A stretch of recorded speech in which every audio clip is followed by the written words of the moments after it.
മഴത്തോരു മുമ്പയുടെ പുതിയൊരു വിശേഷത്തിലേക്ക് എല്ലാവർക്കും സ്വാഗതം.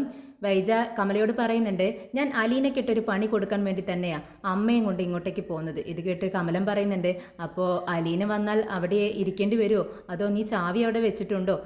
ഞാൻ ചാവിയൊന്നും അവിടെ വെച്ചിട്ടില്ല. പിന്നെ കുട്ടികളാണെങ്കിൽ സ്കൂളിലും പോയിരിക്കുന്നു, ബാലചന്ദ്രൻ ഷോപ്പിലേക്കും പോയിരിക്കുന്നു. അവൾ വന്നാലേ അവിടെ ഇരിക്കട്ടെ, വൈകുന്നേരം വരെ അവിടെ ഇരിക്കട്ടെ എന്ന് പറയാണ് വൈജ. ഇത് കേട്ട് കമലൻ പറയുന്നുണ്ട്, അല്ല വൈജ, ഇനി നിന്നെ അവൾ വിളിക്കുകയോ, ഇനി വിളിച്ചിട്ട് കിട്ടാഞ്ഞിട്ട് തിരിച്ചെങ്ങാനും പോവോ എന്ന് ചോദിക്കുകയാണ്. അപ്പോൾ കമലം വൈജ പറയുന്നുണ്ട്, ഇല്ല, എന്നെ വിളിച്ചാലും കിട്ടത്തില്ല ചേച്ചി, ഞാൻ ഫോൺ സ്വിച്ച് ഓഫ് ആക്കി വെച്ചിരിക്കുകയാണ്. പിന്നെ പോവുകയാണെങ്കിൽ അങ്ങ് പോട്ടെ, അത് തന്നെയാണ് നല്ലത്. ഇവളുമാരൊക്കെ ഏത് സ്വഭാവക്കാരാണെന്ന് അറിയോ? എന്തായാലും അമ്മയുടെ അസുഖം മാറുമ്പോഴേക്കും ഞാൻ അവളെ പിരിച്ചുവിടണം തന്നെയാണ് തീരുമാനിച്ചിരിക്കുന്നത്. ഇപ്പം തന്നെ നോക്ക്, ഇന്നലെ വരാമെന്ന് പറഞ്ഞത് അവൾ, എന്നിട്ട് ഏതോ ഒരുത്തനെ കൊണ്ട് അവൾ വിളിപ്പിച്ചിരിക്കുന്നു, നാളെ വരുള്ളൂ എന്ന് പറഞ്ഞിട്ട്. അവന്മാരൊക്കെ ഏത് തരത്തിലുള്ള ആളാണെന്ന് അറിയോ? ഇവളെവിടെ പോയിന്നും നമുക്ക് നിശ്ചയമൊന്നുമില്ല. എറണാകുളത്ത് പോയി എന്ന് പറയുന്നു, എങ്ങോട്ടാ പോയി എന്ന് നമുക്ക് വല്ല അറിവുണ്ടോ? എന്താന്ന് വെച്ച് ചെയ്യട്ടെ അവൾ എന്ന് പറയാണ് വൈജ. ഇത് കേട്ട് കമലം പറയുന്നുണ്ട്, എന്തായാലും നീ അവളെ ഒന്ന് സൂക്ഷിക്കുന്നത് നല്ലതാ. എൻ്റെ ഹരി, നിൻ്റെ രോഹിത്തിന് അവനെ ഒരു അവളുടെ മേലൊരു കണ്ണുണ്ടെന്ന് പറയുന്നത് കേട്ടു. അവള് അത്ര നല്ല സ്വഭാവക്കാരിയൊന്നും ഇല്ലെന്ന് തോന്നുന്നു. നീ രോഹിത്തിനെ ഒന്ന് ശ്രദ്ധിക്കുന്നത് നല്ലതാന്ന് പറയുമ്പോൾ വൈജ പറയുന്നുണ്ട്, എന്താ ചേച്ചി പറയുന്നത്? അങ്ങനെയൊന്നുമില്ല, രോഹിത്തിന് അവളോട് ദേഷ്യമാണുള്ളത്. എപ്പോഴും അവളെ കാണുമ്പോൾ ദേഷ്യപ്പെടുന്നത് ഞാൻ കാണുന്നതല്ലേ. ഇത് കേട്ട് കമലം പറയുന്നുണ്ട്, നീ അതൊന്നും വിശ്വസിക്കണ്ട. ഇപ്പോഴത്തെ കാലത്തെ പിള്ളേരാ, നമ്മൾ കാണുന്ന സമയത്ത് ഒരു തരത്തിൽ പെരുമാറും, പിന്നെ കാണാത്ത സമയത്തിൽ വേറൊരു രീതിയിലായിരിക്കും. നീ എന്നാലും അവനെ ഒന്ന് ശ്രദ്ധിക്കെന്ന് പറയുമ്പോൾ നമ്മുടെ വൈജ പറയുന്നുണ്ട്, ഇവരെയൊന്നുമല്ല ശ്രദ്ധിക്കേണ്ടത്. ഒരു സമയത്ത് ഹരി അവൾക്ക് ഒരു മോതിരം കൊടുത്തു, പക്ഷേ അത് അവളേതാ മുതൽ, അത് ഗോൾഡല്ലെന്ന് അറിഞ്ഞതും അവൾ അങ്ങ് മാറ്റി പിടിച്ചു. ഇപ്പോൾ അവൾ ആരുടെ പിറകെയാണെന്ന് നിനക്കറിയോ കമലം? നമ്മുടെ മനുവിൻ്റെ പിറകിലാ എന്ന് പറയുമ്പോൾ, എന്ത് മാനുവിനോടൊപ്പോ? നീ വെറുതെ പറയുവേജേ, അങ്ങനെയൊന്നും എൻ്റെ മോൻ ഇത്രക്കാരിയുടെ ഒപ്പമൊന്നും എൻ്റെ മോൻ പോവത്തില്ല എന്ന് പറയുകയാണ് കമലം. എന്നാൽ വൈജ വിട്ടുകൊടുക്കുന്നില്ല. ഇല്ല കമലയെടുത്തി, നിങ്ങൾ അവനെ ഒന്ന് ശ്രദ്ധിക്കുന്നത് നല്ലതാ. അവനിപ്പോൾ ബാംഗ്ലൂരിൽ നിന്നും വരുന്ന സമയത്ത് തന്നെ ആദ്യം കാണാൻ വരുന്നത് ആരെയാ? അലീനയെ കണ്ടിട്ടാണ് ഇങ്ങോട്ടേക്ക് വരുന്നത്, അതറിയോ നിങ്ങൾക്ക്?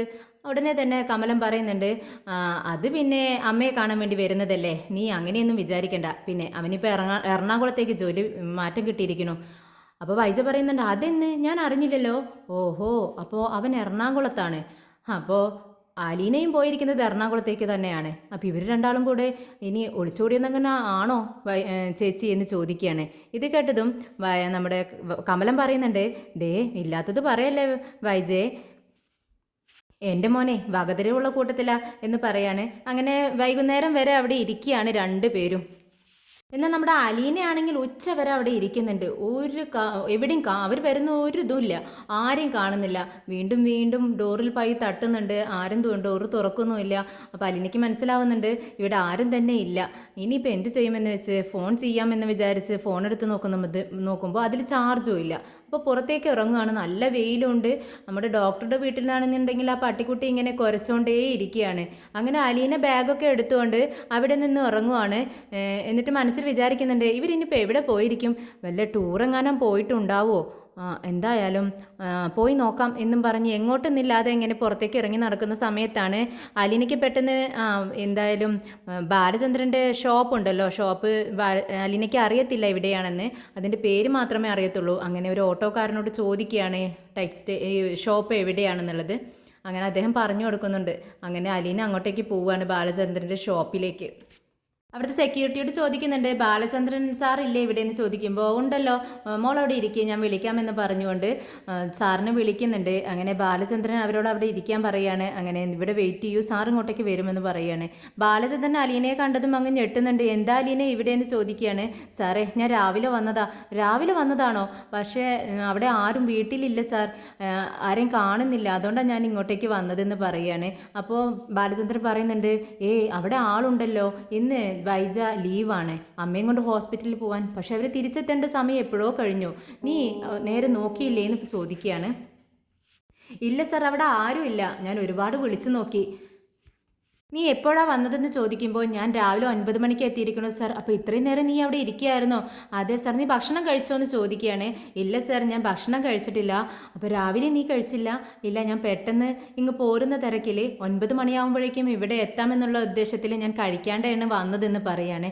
അങ്ങനെ ബാലചന്ദ്രൻ അലീനയോട് പറയുന്നുണ്ട്, ഞാൻ വണ്ടി എടുത്തിട്ട് വരാം, ആദ്യം നീ ഭക്ഷണം കഴിക്കുക, എന്നിട്ട് എൻ്റെ കയ്യിൽ കീ ഉണ്ട്, അതുകൊണ്ട് നിന്നെ ഞാൻ അവിടേക്ക് വീട്ടിലേക്ക് കൊണ്ടാക്കി തരാം.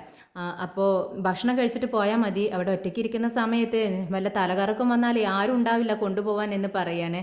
അങ്ങനെ മനമില്ലാ മനസ്സോടെ വലിയന് ചെന്ന് ബാലചന്ദ്രൻ്റെ വണ്ടിയിൽ കയറുന്നുണ്ട്. ഒരു ഹോട്ടലിലെത്തിയതെന്ന് ഇറങ്ങി അലീന എന്ന് പറയുന്ന സമയത്ത് അലീന മടിച്ചിരിക്കുക. എന്താ അലീന ഇത്? ഭക്ഷണം കഴിക്കാനല്ലേ വിളിക്കുന്നത്, ബാഗ് അവിടെ വെച്ചിട്ട് നീ അങ്ങോട്ട് ഇറങ്ങി വാ എന്ന് പറയുമ്പോൾ അലീന ഒപ്പം ചെല്ലുന്നുണ്ട്. ബാലചന്ദ്രൻ അവിടെ ഒരു സീറ്റിലിരിക്കുമ്പോൾ അലീന മടിച്ച് അവിടെ നിൽക്കുവാണ്.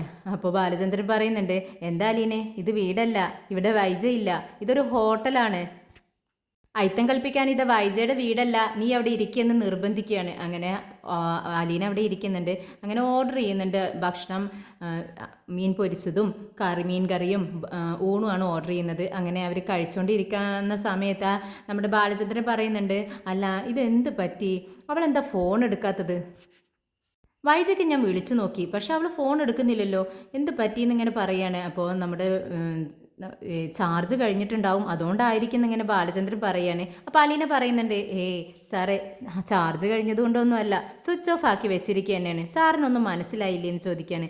എന്താ അലീന ഇതിൽ ഇത്ര മനസ്സിലാവാനെന്ന് ചോദിക്കുമ്പോൾ നമ്മുടെ അലീന പറയുന്നുണ്ട്, ഞാൻ ഇന്നലെ വരാമെന്ന് പറഞ്ഞിട്ടുണ്ടായിരുന്നു, പക്ഷേ വരാൻ പറ്റിയില്ല, അതുകൊണ്ട് എന്നോടുള്ള ദേഷ്യം ഇങ്ങനെയെങ്കിലും തീർക്കണ്ടേ, അതുകൊണ്ടാണ് ഇന്നല്ല അമ്മയെ കാണിക്കാനുള്ള, മുത്തശ്ശിയെ കാണിക്കാനുള്ള ഡേറ്റ്, എന്നിട്ടും മാഡം ലീവ് എടുത്ത് അങ്ങനെ പോയത് തന്നെ ഇത്രയും നേരം വൈകിക്കുന്നതും എന്നോടുള്ള ദേഷ്യം തീർക്കാൻ വേണ്ടിയാണ്, ഞാനവിടെ പുറത്തിരിക്കട്ടെ എന്നുള്ള ഉദ്ദേശത്തോടു കൂടി തന്നെയാണ് മാഡം ഇങ്ങനെയൊക്കെ ചെയ്യുന്നത് പറയാം. ഇത് കേട്ടതും നമ്മുടെ ബാലചന്ദ്രന് എല്ലാം ക്ലിയർ ആവുകയാണ്. നീ പറഞ്ഞത് ശരിയാ, ഞാൻ ഇപ്പോഴാണ് ഇത് ചിന്തിച്ചതെന്ന് ബാലചന്ദ്രൻ പറയുന്നുണ്ട്. എന്തായാലും മുത്തശ്ശിയുടെ കാലിൽ സുഖപ്പെട്ട് കഴിഞ്ഞാൽ എന്നെ അവിടെ നിന്നും ഓടിക്കാനിരിക്കുമല്ലേ മാഡം എന്ന് പറയുമ്പോൾ ബാലചന്ദ്രൻ പറയുന്നുണ്ട്, അത് ശരിയാ നീ പറയുന്നത്, നീ വേറെ എവിടെയെങ്കിലും ജോലി നോക്കി വെച്ചോ എന്ന് ചോദിക്കുകയാണ്.